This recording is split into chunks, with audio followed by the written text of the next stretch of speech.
नवाब शाह से फखर न्यूज़ के नुमाइंदा खुसूसी मोहम्मद आजम भट्टी की बराह रास्त कवरेज मुलाहिजा फरमाई। कायदे मिल्लत जाफरिया पाकिस्तान अल्लामा सैयद साजिद अली नकवी ने कहा है कि मुहर्रमुल हराम सब्र और तहम्मुल बर्दाश्त का दर्ज देता है और मुहर्रमुल हराम में हज़रत इमाम हुसैन अलैहिस्सलाम ने अजीम साथियों के साथ अजीम कुर्बानी देकर इस्लाम और इंसानियत को बचाया। उन्होंने आज़ादारी सेल पॉइंट मरकजी इमाम बारगाह पर आज़ादारों और कारकुनान से टेलीफोन खिताब करते हुए कहा कि उम्मत मुस्लिमा दुश्मन की साजिशों से खबरदार है। आज़ादारी किसी फ़िरके या मकतब के खिलाफ नहीं, आज़ादारी मजलूम की हिमायत और गाजिब जालिम से नफरत का इजहार है। अल्लामा साजिद नकवी के मुताबिक दुनिया में आज भी हुसैनियत जिंदाबाद और यजीदियत मुर्दाबाद है।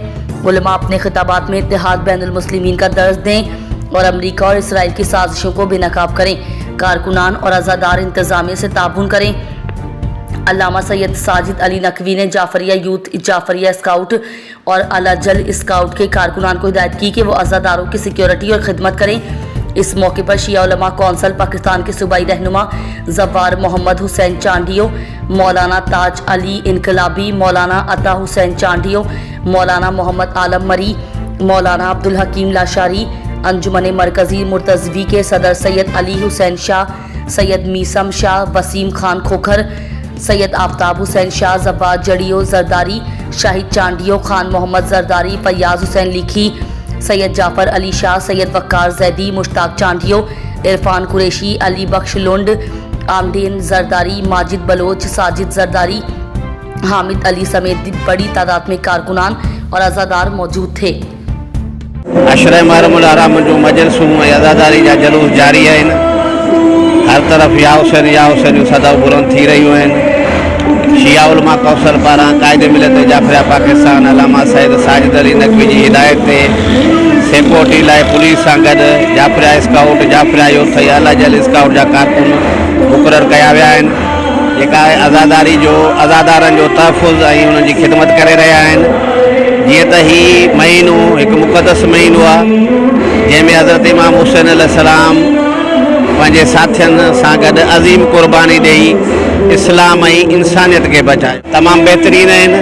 जंहिं जाइ ते बि को अगरि मसइलो मसाइल थिए थो त DC साहब आहे या मेयर साहब आहे या बल्दिया जा अमलदार आहिनि, सभु ताउन में आहिनि। दस्तूर नवाब शाह में ऐं पूरी सिंध में आज़ादारी जो सिलसिलो जारी सारी आहे ऐं नवाब शाह में अल्हम्दुलिल्लाह बहितरीन अंदाज़ सां आज़ादारी जो सिलसिलो, मजलिसुनि जो सिलसिलो, सबीरनि जो सिलसिलो इहो हले पियो ऐं अल्हम्दुलिल्लाह गवर्नमेंट इंतज़ामिया जी तरफ़ खां असां सां बहितरीन ताउन आहे ऐं ताउन इंशाअल्लाह हले पियो ऐं सिंध पूरी मञा नवाब शाह अल्हम्दुलिल्लाह अमन जो गहवारो आहे। हवाले सां इंतज़ामिया जो असां सां ताउन आहे। इंतज़ामिया सुठे तरीक़े सां असां सां ताउन, सफ़ाई सुथराई जो बि अल्हम्दुलिल्लाह निज़ाम काफ़ी बहितर आहे ऐं अगरि कमी पेशी थी वञे त वरी इतला ॾियूं था त अल्हम्दुलिल्लाह उहे अची पहुचंदा ऐं उन्हनि जो बि असां सां ताउन भलो अल्हम्दुलिल्लाह। कायदे मिल्लत जाफरी अल्लामा सैयद साजिद नकवी जे हुकुम तहत असां वटि नवाब शाह में पूरे सिंध में बि जाफरिया स्काउट आहे, जाफरिया यूथ जा नौजवान आहिनि।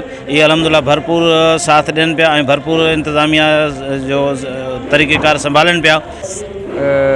7 मुहर्रम शरीफ़ आहे ऐं मौला हुसैन अलैहिस्सलाम जी आज़ादारी जेकी आहे वो हर घर में, हर गिटी में, पूरे शहर में तकरीबन थिए पई थी। कि मरकज़ी इमाम बारगाह आहे, मरकज़ आहे जिते सभु जुलूस गॾु थींदा ऐं इतो ई जेको आहे मेन जुलूस जेको आहे इहो 9 ऐं 10 जो इंशाअल्लाह निकिरंदा। असांजा जाफरिया यूथ जा तक़रीबन 150 जवान आहिनि जेके मरकज़ी इमाम बारगाह ऐं प्लस में जेके जुलूस निकिरनि पिया था उन्हनि खे कवर कनि पिया, जिन में असां जेको आहे त वाकी टाकी सेट बि असां जेको आहे यूज़ कयूं पिया। छो त नेटवर्क बंदि थी थो वञे, उहे बि 65,000 जा असां पंहिंजे जाफरिया यूथ जे जवाननि जेको आहे शिया उलमा कौंसल पाकिस्तान जे ताउन सां मिलिया असां कया आहिनि ऐं 150 जवान आहिनि असांजा जेके वॉलंटियर जेके जुलूसनि में मजलिसुनि में जेको आहे त मुसलसल पहिरीं मुहर्रम खां अञा ताणी पंहिंजो प्रोग्राम पंहिंजे सरंजाम फ़राइज़ ॾियनि पिया। सुथराई जा साईं असां सां मेयर साहब सां मीटिंग थी आहे। मेयर साहब मुसलसल असां सां राब्ते में आहे।